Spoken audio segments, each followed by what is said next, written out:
നമസ്തേ, ഏവർക്കും വീണ്ടും സ്വാഗതം. ഞാൻ ആനന്ദകുമാർ. ആയുർ വെൽഫെയർ അസോസിയേഷൻ്റെ പുതിയൊരു വീഡിയോയിലേക്ക് വീണ്ടും സ്വാഗതം. കഴിഞ്ഞ വീഡിയോയിൽ ഞാൻ പറഞ്ഞു നിർത്തിയത് പ്രാണായാമങ്ങൾ എല്ലാവരും ചെയ്യേണ്ടതില്ല എന്നാണ്. ഇന്ന് നമുക്ക് അതിൻ്റെ വിശദാംശങ്ങളിലേക്ക് കിടക്കാം. ഒന്നാമതായി പറയുവാനുള്ളത്, പ്രാണായാമം ഏവർക്കും ഒരേ രീതിയിൽ സുരക്ഷിതമല്ല. ഒരു യോഗ പരിശീലകൻ്റെ നിർദ്ദേശത്തോടെ മാത്രമേ ഇവ ചെയ്യുവാൻ പാടുള്ളൂ. ഇനി എന്താണ് പ്രാണായാമം എന്ന് നമുക്ക് നോക്കാം. ഒരു മനുഷ്യൻ ജന്മമെടുക്കുന്ന നിമിഷം മുതൽ തന്നെ അവൻ തുടങ്ങുന്ന ഒരു പ്രക്രിയയാണ് ശ്വസനം. ഇതിൽ 3 ക്രിയകൾ അടങ്ങിയിട്ടുണ്ട്.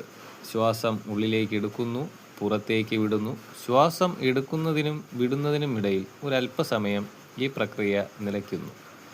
അതുപോലെ ശ്വാസം പൂർണ്ണമായും പുറത്തേക്ക് വിട്ട് പിന്നീട് അകത്തേക്ക് ശ്വാസം എടുക്കുന്നതിന് മുമ്പും വളരെ ചെറിയൊരു നേരത്തേക്ക് ഈ പ്രക്രിയ നിലയ്ക്കുന്നു. ഇങ്ങനെ ശ്വാസം അകത്തേക്ക് എടുക്കുന്നതിനെ പൂരകം എന്നും പുറത്തേക്ക് വിടുന്നതിനെ രേചകം എന്നും പറയുന്നു. ഇവയ്ക്കിടയിലുള്ള ഇടവേളയെയാണ് നാം കുംഭകം എന്ന് പറയുന്നത്. അപ്പോൾ ഈ കുംഭക സമയത്തെ ഒന്ന് ദീർഘിപ്പിച്ച് എടുക്കുക എന്നതാണ് നാം ചെയ്യുന്ന ക്രിയ, അതായത് പ്രാണായാമം എന്നതുകൊണ്ട് ഉദ്ദേശിക്കുന്നത്. പ്രാണനെ ആയാമം ചെയ്യിക്കുക, അതായത് വലിച്ച് നീട്ടുക. ഇതാണ് പ്രാണായാമം. പുറത്ത് വളരെ നല്ല രീതിയിൽ മഴ പെയ്യുന്നുണ്ട്. ശ്രോതാക്കൾ ഒരല്പം ക്ഷമിക്കുക. ചിലപ്പോൾ കുറച്ച് ശബ്ദ വ്യതിയാനം ഉണ്ടായേക്കാം. എങ്കിലും നിങ്ങളിത് സശ്രദ്ധം കേൾക്കുക. അപ്പോൾ വീണ്ടും നമുക്ക് തിരിച്ചു വരാം. നാം ശ്വാസം അകത്തേക്കെടുത്ത് ശ്വാസം നിറഞ്ഞിരിക്കുന്ന അവസ്ഥയെ, അതായത് നമ്മുടെ ശ്വാസകോശം നിറഞ്ഞിരിക്കുന്ന അവസ്ഥയെയാണ് ആന്തര കുംഭകം എന്ന് പറയുന്നത്. ശ്വാസം പുറത്തേക്ക് വിട്ട് ശ്വാസകോശം ചുരുങ്ങിയിരിക്കുന്ന അവസ്ഥയെ ബാഹ്യകുംഭകം എന്നും പറയുന്നു. ഇതിൽ ഏറ്റവും ശക്തിയായ കുംഭകം ഏതാണെന്ന് ചോദിച്ചാൽ, നാം ശ്വാസം പുറത്തു വിട്ട് ആ അവസ്ഥയിൽ എത്ര നേരം ഇരിക്കുന്നുവോ അതാണ് ഏറ്റവും ശക്തിയായ കുംഭകം. ഈ അവസ്ഥയിലാണ് നമ്മുടെ ചിത്തവൃത്തി നിരോധം സംഭവിക്കുന്നത്. അതായത് യോഗം എന്നാൽ ചിത്തവൃത്തി നിരോധം. അതായത് നമ്മുടെ മനസ്സിൻ്റെ വൃത്തികളെ, അതായത് പ്രവൃത്തികളെ, ചിന്തകളെ ഇല്ലാതാക്കുന്നതാണ് ചിത്തവൃത്തി നിരോധം. ഇനി അല്പം ശാസ്ത്രീയമായി നോക്കിയാൽ, നാം ശ്വാസം ഇല്ലാതെ ഇരിക്കുമ്പോൾ നമ്മുടെ ശരീരം സ്വന്തമായി തന്നെ ഒരു അതിജീവനത്തിന് ശ്രമിക്കും. അതായത് നമ്മുടെ എല്ലാ പ്രശ്നത്തിനും നമ്മുടെ ഉള്ളിൽ തന്നെ ഉത്തരമുണ്ട്. എല്ലാ അസുഖത്തിനും നമ്മുടെ ഉള്ളിൽ തന്നെ മരുന്നുണ്ട്. അപ്പോൾ പ്രാണൻ, അതായത് നമ്മുടെ എല്ലാ ഭാഗത്തും ഓക്സിജൻ, പ്രാണവായു എത്താതിരിക്കുമ്പോൾ അതിനെ അതിജീവിച്ച് എങ്ങനെ നമുക്ക് നിലനിൽക്കാം എന്ന് നമ്മുടെ ശരീരം ചിന്തിക്കും. അതിൻ്റെ ഫലമായി അതിന് വേണ്ട എന്താണോ അത് നമ്മുടെ ശരീരം പ്രൊഡ്യൂസ് ചെയ്യാൻ തുടങ്ങും. നാം ഉപവാസം എടുക്കുമ്പോൾ നമ്മുടെ ശരീരം ഒരു റിപ്പയർ മോഡിലേക്ക് മാറുന്നത് പോലെ ഈ അവസ്ഥയിലും നമ്മുടെ ശരീരം ഒരു റിപ്പയർ മോഡിലേക്ക് കടക്കുന്നതാണ്. ശക്തമായ പ്രാണായാമങ്ങൾ ചെയ്യുമ്പോൾ നിങ്ങൾ അമിതമായി വിയർക്കുന്നുണ്ടെങ്കിൽ ഓർക്കുക, നിങ്ങളുടെ ശരീരം നിങ്ങളുടെ ഉള്ളിലെ മാലിന്യങ്ങളെയെല്ലാം വളരെയധികം വേഗത്തിൽ പുറന്തള്ളുകയാണ്. നിങ്ങളുടെ കോശങ്ങളെല്ലാം പുനർനിർമ്മിക്കുകയും പ്രായമാകുന്നതിൻ്റെ വേഗത കുറയുകയും ചെയ്യുന്നു.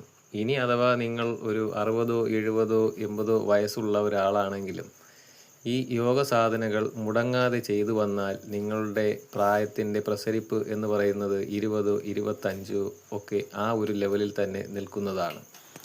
തുടക്കം മുതലേ തന്നെ പ്രയാസമേറിയ പ്രാണായാമങ്ങൾ ഒന്നും തന്നെ ചെയ്യരുത്. നിങ്ങൾ കുറഞ്ഞത് 1, 2, 3 മാസമെങ്കിലും നാഡീശുദ്ധി പ്രാണായാമം തീർച്ചയായും ചെയ്യുക. ഇതിലൂടെ നിങ്ങളുടെ നാഡികളെല്ലാം ശുദ്ധമാവുകയും ചിലപ്പോൾ ഈ നാഡീശുദ്ധി പ്രാണായാമത്തിലൂടെ തന്നെ നിങ്ങൾ മോക്ഷത്തിലേക്ക് എത്തിച്ചേരുകയും ചെയ്യാം. ഒരു കാര്യം പ്രത്യേകം ശ്രദ്ധിക്കുക, നാഡികളെല്ലാം ശുദ്ധിയാകാതെ നിങ്ങൾക്ക് യാതൊന്നും തന്നെ മാറുവാൻ പോകുന്നില്ല. ഈ നാഡിശുദ്ധി സംഭവിച്ചു കഴിഞ്ഞാൽ നിങ്ങൾ ക്രമേണ അടുത്ത ഘട്ടത്തിലേക്ക് കടക്കുക. ഇതിൽ ഒട്ടും തിടുക്കം കാട്ടേണ്ടതില്ല. വളരെ സാവധാനത്തിൽ, സമാധാനത്തിൽ ഒക്കെ ഈ ക്രിയകൾ ചെയ്താൽ മതിയാകും. കൂടുതൽ നാം ഫോഴ്സ്ഫുള്ളായി ഇത് ചെയ്തു കഴിഞ്ഞാൽ നമ്മുടെ ശരീരത്തിൽ കോർട്ടിസോളിൻ്റെ അളവ് കൂടുകയേ ഉള്ളൂ. അതുകൊണ്ട് യാതൊരു ഗുണവും നമുക്കുണ്ടാവുകയില്ല, മറിച്ച് ദോഷമാകും ഉണ്ടാവുക. നാഡിശുദ്ധി പ്രാണായാമം നിങ്ങൾക്ക് ഒരു കസേരയിൽ ഇരുന്ന് വേണമെങ്കിലും ചെയ്യാവുന്നതാണ്. എന്നാൽ ഭസ്ത്രിക അങ്ങനെ കുറച്ച് പ്രാണായാമങ്ങളുണ്ട്. അവയ്ക്ക് ചില ആസനങ്ങൾ വേണ്ടി വരും. എന്നാൽ ഈ നാഡിശുദ്ധി പ്രാണായാമം നിങ്ങൾക്ക് കസേരയിൽ ഇരുന്നോ നിങ്ങൾക്ക് ലഭ്യമായ ഏത് സമയത്തും വയർ ഒട്ട് നിറയാതെ ശൂന്യമായിരിക്കുന്ന ഏത് അവസ്ഥയിലും നിങ്ങൾക്കിത് ചെയ്യാവുന്നതാണ്. കണ്ണടച്ചോ കണ്ണ് തുറന്നോ ഇരുന്നും നമുക്കിത് ചെയ്യാവുന്നതാണ്. നാഡിശുദ്ധി പ്രാണായാമത്തിനെ കുറിച്ചൊക്കെ ഒരു വീഡിയോ പിന്നീട് ചെയ്യുന്നതാണ്. ഇനി നമുക്ക് പ്രധാനപ്പെട്ട നമ്മുടെ വിഷയമായ കാര്യത്തിലേക്ക് കിടക്കാം. അതായത് ആരൊക്കെ ഇത് ചെയ്യേണ്ടതില്ല. ഗർഭിണികളായവർ, ആസ്മ രോഗികൾ, ഹൃദ്രോഗമുള്ളവർ, BP ഉള്ളവർ എന്നിവർ ഈ പ്രാണായാമം ചെയ്യുമ്പോൾ അനുലോമ വിലോമം മാത്രം ചെയ്യുവാൻ ശ്രദ്ധിക്കുക. അതും വളരെ സാവധാനം മാത്രം ശ്രദ്ധിക്കുക. ഇതിലൂടെ നിങ്ങളുടെ നാഡികൾ സാവധാനം ശുദ്ധിയാകുന്നതാണ്. ഇത്തരത്തിലുള്ളവർ ചെയ്യേണ്ടത് ധാരണയിലൂടെയും ധ്യാനത്തിലൂടെയും മോക്ഷം നേടിയെടുക്കുക എന്നുള്ളതാണ്. അതിനാലാണ് ഞാൻ ആദ്യമേ പറഞ്ഞത് എല്ലാ പ്രാണായാമവും എല്ലാവരും ചെയ്യേണ്ടതില്ല. അവർക്ക് ഭക്തിയോഗവും ധ്യാനവും ഇതിൽ ധാരാളം സഹായകമാവും. ഇനിയും ധാരാളം ഇൻഫർമേറ്റീവായ വിവരങ്ങൾ എനിക്ക് നിങ്ങളോട് പങ്കുവയ്ക്കുവാനുണ്ട്. വരുന്ന വീഡിയോകളിൽ ഒക്കെ ഞാനത് ചെയ്യുന്നതാണ്.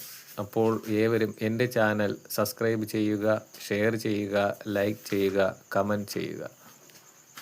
നന്ദി.